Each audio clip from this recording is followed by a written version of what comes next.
소개받은 중소기업연구원의 이재우라고 합니다. 그럼 먼저 코트라의 정한수 박사님부터 토론 부탁드리겠습니다. 감사합니다. 플랫폼 분야에서는 우리가 사실은 넘사벽이 좀 있죠. 그죠? 우리가 도전하기 힘든 게 좀 있죠. 일단 두 번째로는 그게 있다고 치고, 세 번째로는 가장 중요하게 제가 보기에는 가장 숫자도 많고, 제가 보기에는 이런 디지털 기술의 사용자 있죠. 사용자 입장에서도 생각을 해볼 수 있을 것 같아요. 예를 들어서 기술도 있고 기술 장비도 있고 플랫폼도 있고, 그렇다면 마지막으로 실제로 개인 사업자들이 전자상거래 분야를 어떻게 이용할 건지, 혹은 유튜브를 이용하는 사람들이 어떻게 그 사업으로 이용할 건지, 이런 것도 생각을 해볼 수 있을 것 같아요. 이렇게 세 가지, 즉 하나는 장비 분야, 또 하나는 플랫폼 분야, 마지막 세 번째로는 사용자로 이렇게 좀 나눠서 생각을 해보면, 여기에서 우리의 특히 중소기업들이 활용할 때에 어떻게 접근할 수 있을까를 좀 정리하는 데 조금 더 도움이 될 수 있지 않을까 생각해 봤습니다. 저 같은 경우에는 중국 시장이 이제 미국의 공격, 거기에다가 이제 저기 코로나 바이러스 19 이거를 거치면서 중국이 위축될 것 같이들 많이들 이제 우리가 생각을 하는데, 실제로 지표를 보니까 생각보다 그렇지가 않더라. 오히려 우리한테 중국의 중요성이 오히려 커지고, 특히 코로나를 거치면서는 미국 시장 점유율도 작년에 한 15%까지 떨어졌었거든요. 그러니까 미국의 수입 시장에서 중국이 차지하는 비중이, 근데 올해 22%까지 올라갔어요. 물론 이제 마스크 이런 거 이제 사가다 보니까 그런 건데, 이런 식으로 코로나가 오히려 자꾸 뒤로 빠지던 중국의 GVC에서의 위상과 역할을 오히려 강화시켜주고 있는 그런 측면이 있어서, 대체로 결론적으로 말씀드리면 이현태 교수님께서 이런 뒤에 구체적인 방안에 대해서는 다 동의하지만, 그 방안에 대한 전략을 좀 더 중국에 대해서는 적극적으로 모색을 해도 그게 오히려 현실을 반영한 거 아닐까, 이런 생각을 해봤습니다. 네, 감사합니다. 금융연구원의 지만 교수님. 중국은 신산업, 그러니까 새로운 서비스나 제품이 시장이 형성되는 데 있어서 지금까지 보면은 굉장히 빠른 형성 속도를 보여줬습니다. 과거에 예를 들어 일반적인 폴더폰이 중국에서 1억 명의 사용자를 갖게 되는 데까지 이제 도입되면서부터 총 15년이 걸렸는데, 나중에 스마트폰이 들어올 때는 한 3년 만에 1억 사용자, 지금은 뭐 10억 이상 사용합니다만, 이렇게 3년 만에 그 속도에 도달했고, 최근에 나온 그러니까 중국판 우버나 알리페이 이런 것들이 1억 명의 사용자에 도달하는데 1년 정도밖에 안 걸렸습니다. 즉 이렇게 신규 신산업 신제품에 대한 시장이 빨리 형성되는 지역이 사실은 신산업의 플랫폼이 될 경쟁력이 굉장히 강한 지역인 면이 분명히 있다. 그게 사실은 5G나 전기차나 신에너지나 다양한 분야에서 앞으로도 나타날 거다라는 생각이고요.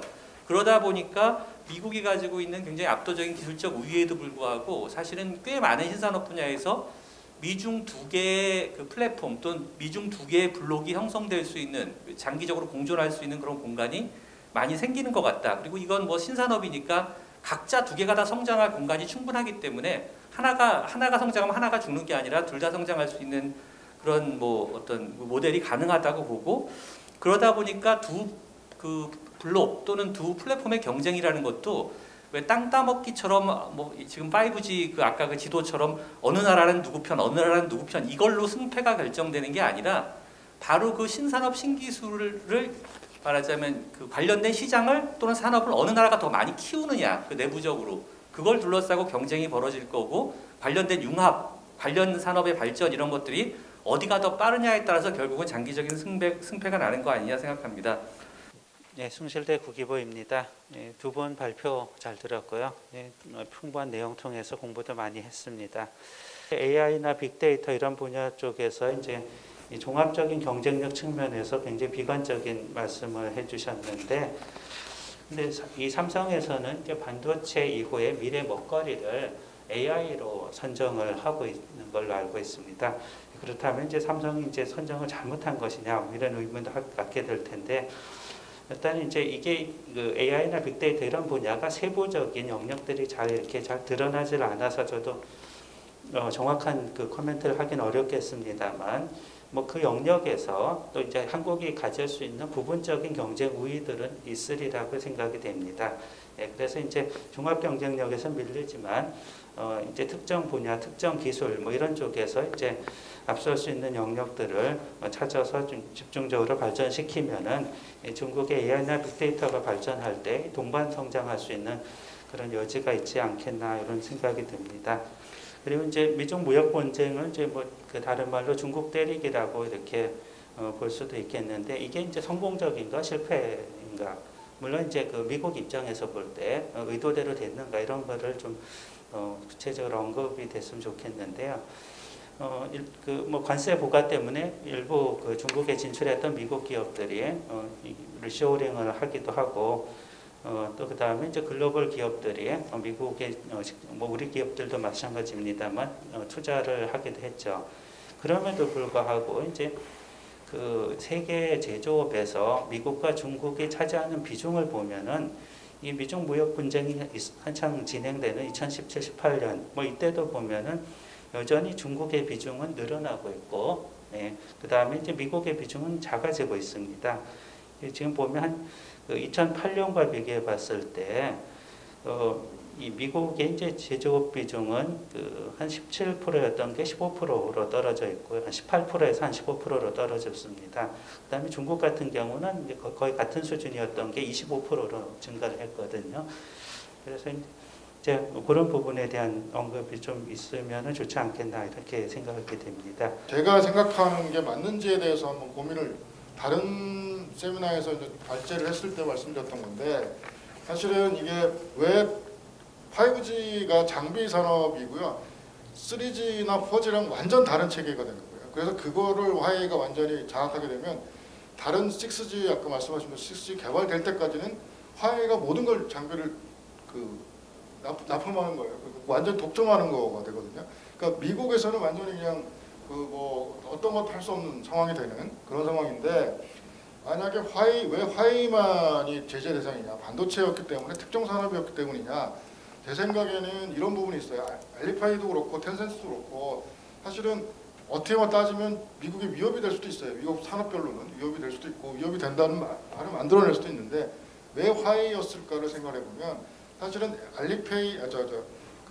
알리바바나 텐센트 같은 경우에는 뭐 손정희도 돈을 벌었고 월가에서 돈을 좀 벌었단 말이에요. 투자해서 캐피탈 게인을 얻었단 말이에요. 근데 화웨이는 어떻게 보면 국유기업이에요. 국유기업인데 국유기업이기 때문에 전략산으로 묶어놨기 때문에 이게 지금 뭐 보시면 아시겠지만 뭐 6개월마다 CEO 바뀌고요.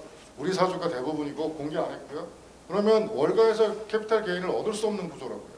얘네들이 뭔가를 하면 할수록 월가는 동떨어지는 거예요. 월스트리트의 그 투자자들은 이익을 얻을 수가 없는 구조가 되는 거죠. 만약에 여기에 뭐 IPO를 하거나 기업 공개 거의 당분간은 어려울 것 같지만 쉽지 않겠지만 만약에 조금이라도 그런 이익을 제공을 해줬다 그러면 지금처럼 화웨이를 제재하지는 않았을 것 같다는 생각이 들거든요. 그래서 미중 갈등에 다 뜯어놓고 보면 마지막에는 월스트리트가의 금융가의 캐피탈 게인과 국가 주도의 국유기업의 어떤 기술 아니면 핵심 산업 육성이라든지 이런 거의 싸움이 아닐까 하는 생각이 들어서 인공지능을 포함한 VR 게임, 생명공학, 소프트웨어 등에서 기술력 있는 벤처기업을 육성한다면 양국의 경쟁이 기회가 될 수도 있지 않을까요? 벤처기업 육성, 네.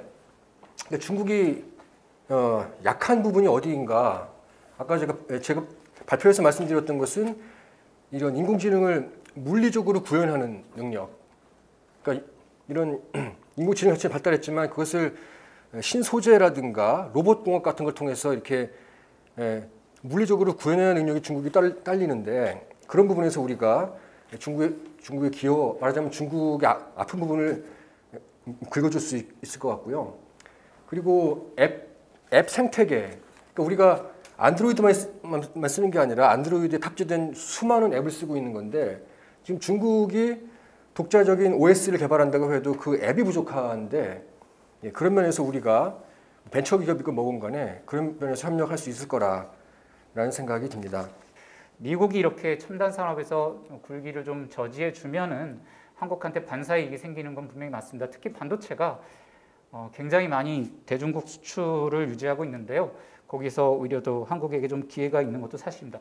하지만 또 역으로 또 위험 요인도 있습니다. 최 교수님 방금 전에 말씀하신 것처럼 대중국 수출의 7%가 화웨이 쪽에 들어가는데요.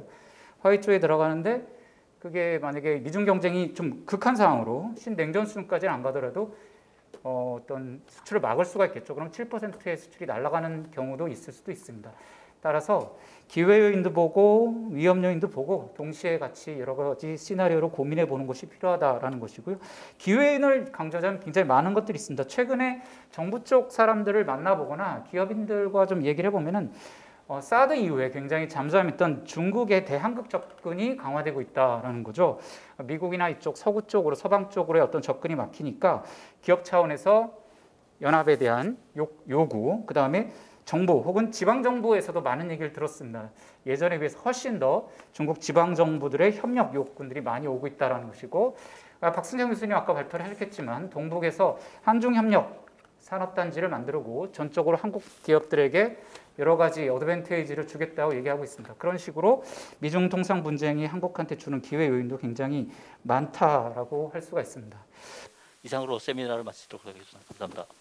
네, 감사합니다.